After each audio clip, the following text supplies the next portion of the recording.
श्री त्र्यंबकेश्वर भगवान का मंदिर नासिक जिले में स्थित है। यह मंदिर भगवान शिव के उन 12 ज्योतिर्लिंगों में से एक है जिन्हें भारत में सबसे अधिक पूजा जाता है, जिसकी महिमा अपरंपार है।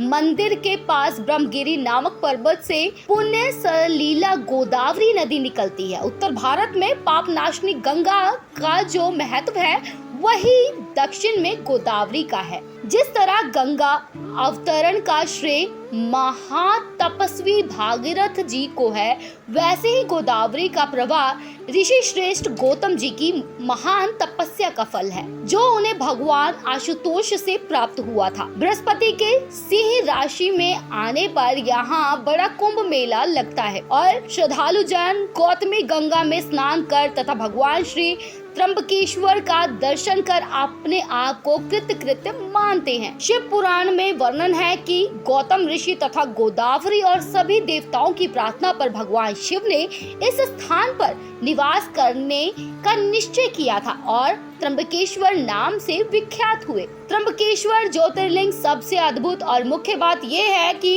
इनके 3 सिर हैं, जिन्हें एक भगवान ब्रह्मा, एक भगवान विष्णु और एक भगवान रुद्र का रूप माना जाता है। इस लिंग के चारों ओर एक रत्न जड़ित मुकुट रखा गया है, जिसे त्रिदेव के मुखौटे के रूप में माना जाता है।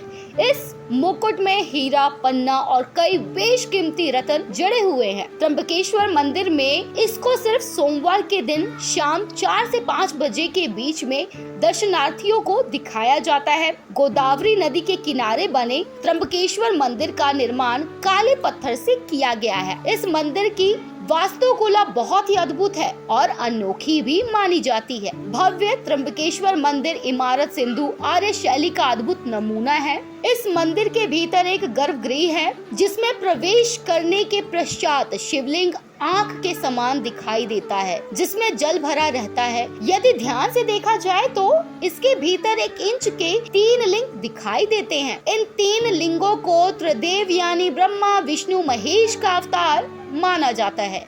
इस मंदिर में काल सर्प दोष की शांति वैदिक पंडितों के द्वारा करवाई जाती है। शास्त्रों के अनुसार एक बार महर्षि गौतम के तपोवन में रहने वाले ब्राह्मण की पत्नियां किसी बात पर गौतम ऋषि की पत्नी अहिल्या से नाराज हो गई। उन सभी पत्नियों ने अपने पतियों को गौतम ऋषि का अपमान करने के लिए प्रेरित किया। उन ब्राह्मणों ने इसके लिए भगवान गणेश की आराधना की। उनकी आराधना से प्रसन्न होकर गणेश जी ने उनसे वर मांगने को कहा। उन ब्राह्मणों ने कहा, प्रभु किसी प्रकार ऋषि गौतम को इस आश्रम से बाहर निकाल दीजिए। गणेश जी को विवश होकर बात माननी पड़ी। तब गणेश जी ने एक दुर्लभ गाय का रूप धारण करके ऋषि गौतम के खेत में जाकर फसल खाने लगे। देववश गौतम वहां पहुंचे और तिनकों की मुट्ठी से उसे हटाने लगे। तृणों के स्पर्श से गौ पृथ्वी पर गिर पड़ी और ऋषि के सामने ही मर गई। उस समय छिपे हुए सारे ब्राह्मण एकत्रित हो गए।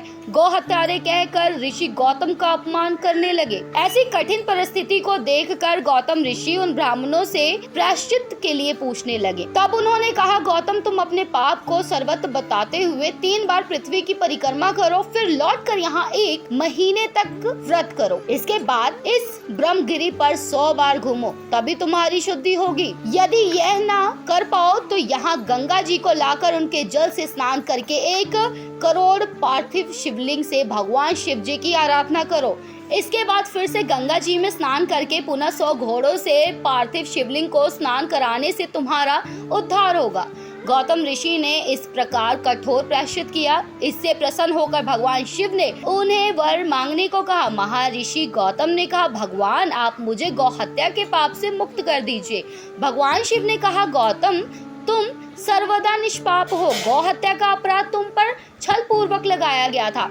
ऐसा करने के लिए तुम्हारे आश्रम के ब्राह्मणों ने कहा था, मैं उनको दंड देना चाहता हूँ। इस पर महर्षि गौतम ने कहा, उन्हीं के उस कार्य से मुझे आपके दुर्लभ दर्शन प्राप्त हुए हैं। अब उन्हें मेरा परम समझकर उन पर आप क्रोध ना करें। बहुत सारे ऋषि मुनियों और देवगणों एवं गंगा ने वहां उपस्थित होकर ऋषि गौतम की बात का अनुमोदन करते हुए भगवान शिव से सदा वहीं पर निवास करने की प्रार्थना की। देवों के प्रार्थना करने पर भगवान भोलेनाथ वहीं गौतमी तट पर त्र्यंबकेश्वर शिवलिंग के रूप में प्रतिष्ठित हो गए। यह त्र्यंबक नामक ज्योतिर्लिंग सभी कामनाओं को पूर्ण करता है। यह महापातकों का नाशन और मुक्ति प्रदायक है। जब सिंह राशि पर बृहस्पति आते हैं तब इस गौतमी तट पर सकल तीर्थ देवगण और नदियों में श्रेष्ठ गंगा जी पधारती हैं तथा महाकुंभ पर्व होता है। इसीलिए तो इसकी महिमा अपरंपार है।